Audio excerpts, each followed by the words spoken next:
Welcome back, folks, to Let's Play Super Mario Bros. 3. In the last part, we took care of the entirety of World 2. In this part, we will take care of World 3. Now, I may have seemed somewhat professional in those last two parts. Okay, never mind. I looked somewhat amateurish. I looked somewhat like I'm good at games. But in this part, that will all be thrown out the window. Alright. Now, I'm wondering whether or not I'm going to try something for this episode, and it's going to be something very specific. What I want to try to do is actually add in some extra edits. I may or may not do it, but I think it'll be interesting. It's because, like, darn it. From this point on in the game, there are they do a lot more split paths, and here is one of them. If you jump up here, you can get onto these bricks and find a hidden power-up, which is a fire flower.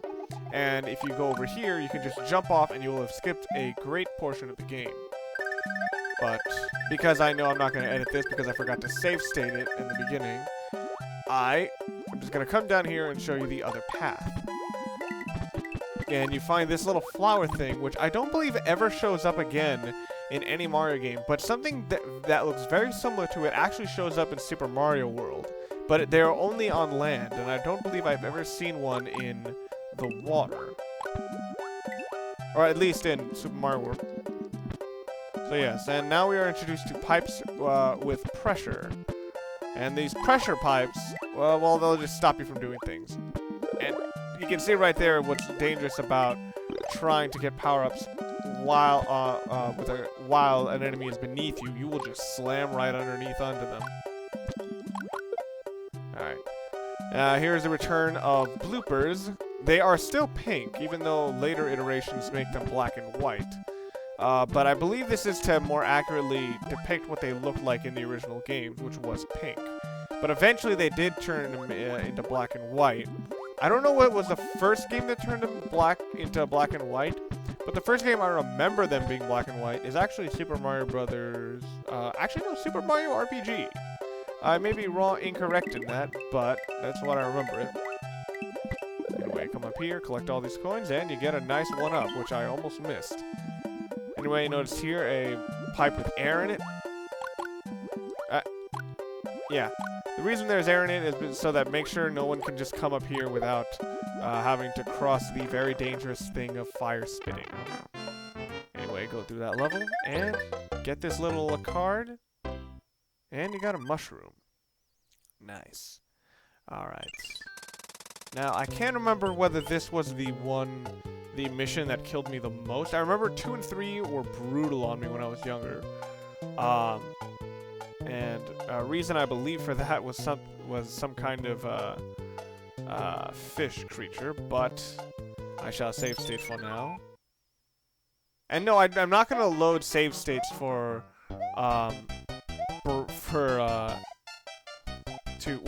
I'm not going to load save states to make up for my failures. I will live with my failures. I will instead use those to go back in case I want to edit something in. Anyway, you can find this little number here, which lets you get a start. And if you can keep up the pace, you can actually hit multiple blocks and continue a streak of stars. But what you have to do that is you have to have the star when you hit the block. And if you do that, it will actually continue this streak of stars. But as you see, I messed up there. So this block only gives me a coin. Alright. And I believe one of those was also a block that would give me a coin. But as you can see, I could not tell which one. I couldn't tell you. Oh, darn it, these dang cheaps. Alright.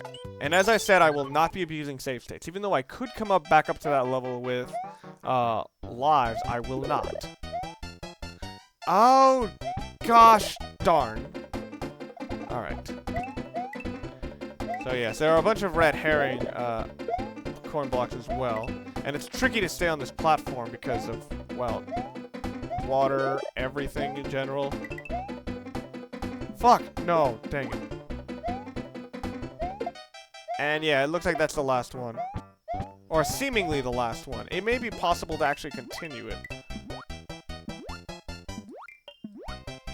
this is difficult because... Yeah. There are 2 creatures that can attack me, and one of them can blindside me. It might have actually did it right there. It's interesting how levels in Mario 3 are actually really short, but they also are really long. Like, that mission went by very, very quickly, but at the same time, when you die, you go back quite a bit.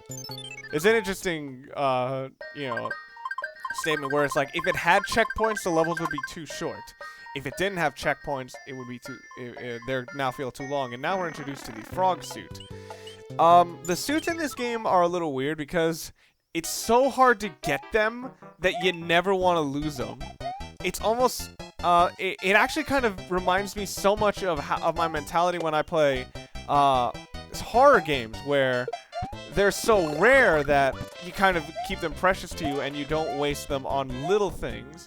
So instead you waste them on big baddies, but because of that, you end up with too much at the end, and whenever you get to whatever final boss you have, he won't stand a chance against you, but at the same time you have a lot of stuff which you never needed to ever have against him. You know, by the end when you make it to Bowser, you have a lot of stuff that he never even, you know, thought you could possibly have. But anyway, here is... I'm gonna go and... Alright, so... I'm trying to think this over. How am I gonna do this? Alright. Writing over that save state. And now... I shall go here.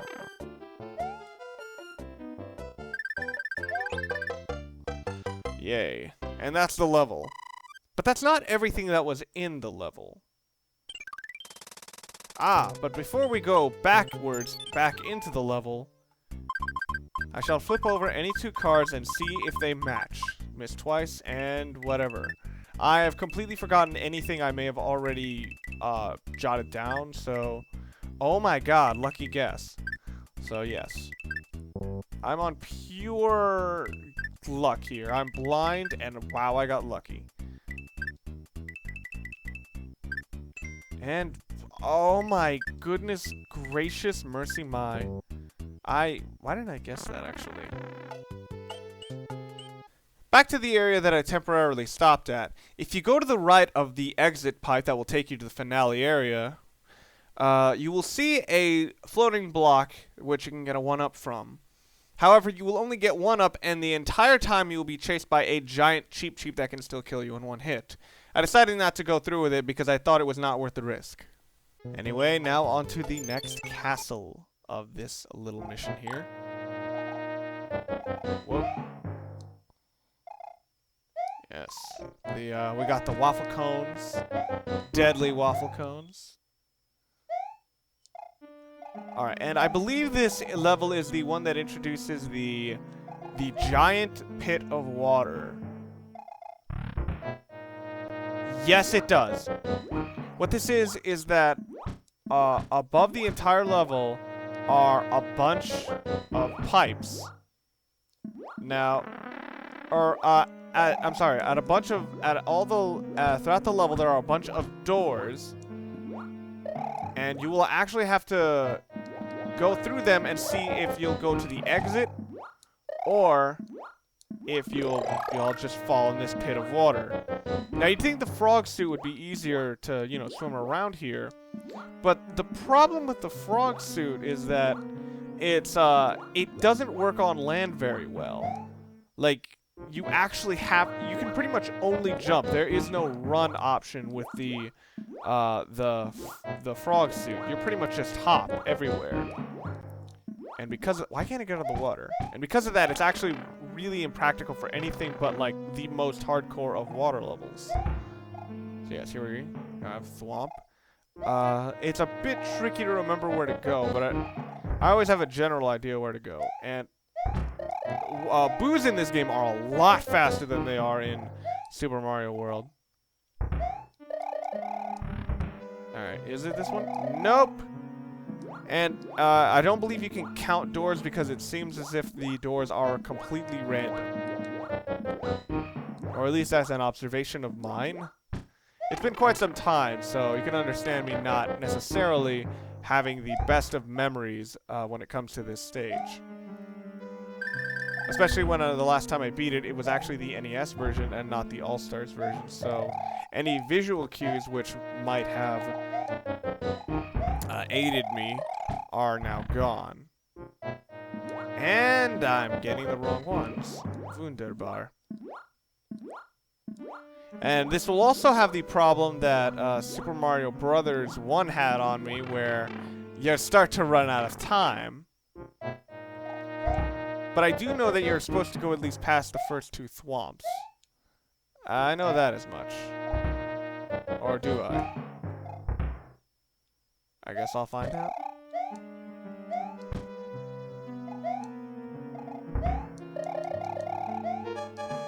Yep. More time. Less time. And I don't think that would make it the last door. Nope.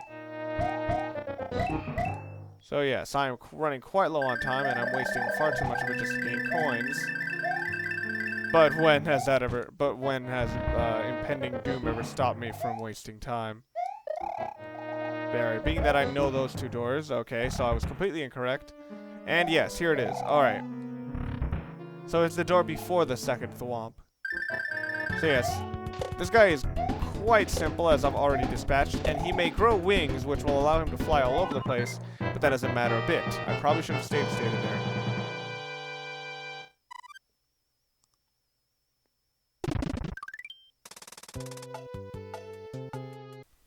Back to the mini-boss of this castle, I decided to go back to show you guys this little thing. This is what happens if you just let him go after the first hit. He will just fly around and attack you in a fashion very similar to that of Firebrand in the Super Ghouls and the Ghouls and Ghosts games. However, obviously nowhere near as deadly. The best time to get him is when he's about to go down the first time, but he will still be able to hurt you, even as he just goes back to the ground. Alright, with that little addition, I'm gonna go and try to continue on. And first I'm gonna do this little card game here, which of course I'm really just breezing through these just to, because it kind of makes me OCD to see like incomplete things.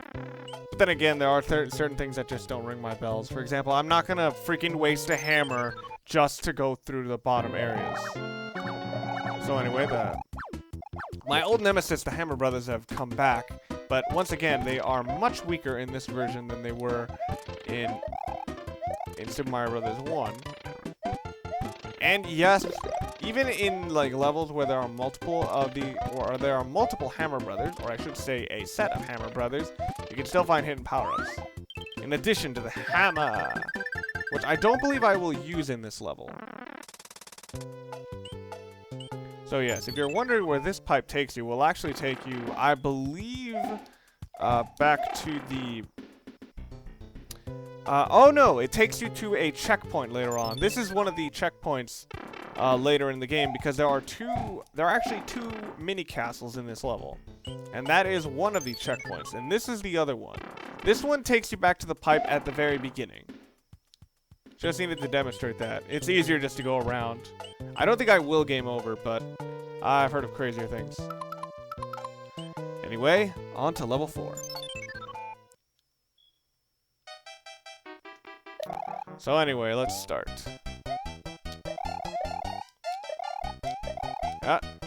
Yeah, this is actually the first very grassy level. This is most of the levels so far have been very water-based. Even the castle, which you'd figure would almost always be kind of... Whoa. Ah! And this actually introduces something tries to introduce something we were supposed to do. But yeah, this is one of the first... What the fuck? Yeah, we're supposed to be able to do the flutter jump here. Ah, darn it. Well, I think I can't do it because of the cape. So, anyway. Yeah, it looks like it's the cape that's stopping me. Or at least me holding the button. Darn. Anyway, Paragoombas, who just sort of hop around. They don't fly, which makes them significantly lower tier than their, than their Koopa counterparts. And darn it, that fireball hit me, and it was not supposed to. Anyway. Yes, and as I'm sure you must have noticed by now, P-switches do not always simply, turn existing boxes into new coins. It turns hidden coins and makes them visible. Ah, and Lakitus. Man, Lakitus and... Oh my god, the one-up is weird. Lakitus actually got a bit of an upgrade in this one. They were already very much of a threat, but now they seem to track you. Oh, darn. And the other thing is the levels are fairly lower compared to Super Mario Bros. 1, so the result is it's a lot harder to actually hit them. And I think now that I've lost my flying ability, I can now demonstrate for you the flutter jump. Not Yoshi's flutter jump, but Mario or Luigi's flutter jump. See if I got it. Yay! Look at his legs! Look at them! So yes, we've already seen so much there. Now I can try to get... Yeah, alright. Oh, and it looks like I could have jumped on him if I wanted to. Alright, free one up. I think I could run across these, but I'm really not sure, and this is what makes the Lakitus so... or the Spinies and the Lakitus so dangerous. The Spinies move so fast now. Before, they just used to be, like, Koopas that you couldn't step on, but now, you know, they're basically rolling balls of spiky, bleeding sadness. Anyway, we got... And I'm sure you notice these bridges here. Every other turn, they will go up and down. These are turns based on when you lose at a stage or win at a stage. The idea, you know, is like, oh, sometimes you have to choose where you can go. So now I got a fire flower. Okay. So yes, here are the last stages of the game. And it looks like that's gonna be it for this part of Let's Play Super Mario Brothers. Wait. What the fuck am I thinking? Yeah, I could totally fit this in. Alright, level 5. I'm forgetting that I'm editing this.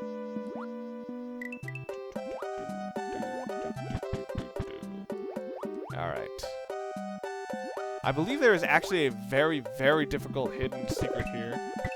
But it's so difficult, I don't think I've ever gotten it. And I died to a blooper. Wunderbar. So yes. And yes, I will deal with this Hammer Brother, and I will save state for just in case I need to edit something in later. When I see that pipe there, I can't help but think to myself, did it, like, run all this water in here? Alright, anyway, these big Bertha fish, they are actually very different from the ones we've seen before. Like, they will still eat us, but they will eat you. They will warn you. Like, I don't know what it's doing. I think it's eating its kid, which sounds fucking disgusting when I say it out loud. But it will actually, but because of that, it's kind of warning you. It's like, hey, yo, dog, it's my kid. Don't take his lead, or I will bite your head off. And unlike him who don't die, you die instantly. Anyway, the fire flower. I'm not sure how useful this can be because it bounces off these shocking jellyfish, and it's really hard to get an angle on some of these fishies or cheeps. And yes, this is not the worst stage for the electric jellyfish. This is only the beginning, sirs. This is only the beginning for them. Oh dear. Oh wow. It was a good thing that he hit me with when he was actually had his mouth closed, because otherwise, yeah, that'd have been a rough day for me. Whoop. So yeah. Can I get a star? Yes. So this is our first 3-for-3 card things. Get a star, which gives us 5 ups, unlike Super Mario Bros. 2, where all the matches only gave us 2. Back to level 3-5, I came back into the level, this time equipped with the P-Wing, to show you that, guys, what happens if you try to skip the entire level by going over the water sections. There'll just be a bunch of little hidden coins and a few blocks that you can glitch through. Yeah, there's a couple of sets of these, and yeah, you could pretty much avoid every single obstacle in the entire level by using the P-Wing, but I guess that kind of misses the point of going back to the levels and playing them. This might be helpful if you just hate both levels and just want to get past them. But anyway, it looks like that's going to be it for this part of Let's Play Super Mario Bros. 3. So next time on Let's Play Super Mario Bros. 3 All-Stars Edition, we'll finish up this stage by beating all these stages that you see quite in front of me, and then going to Japan. See you guys then.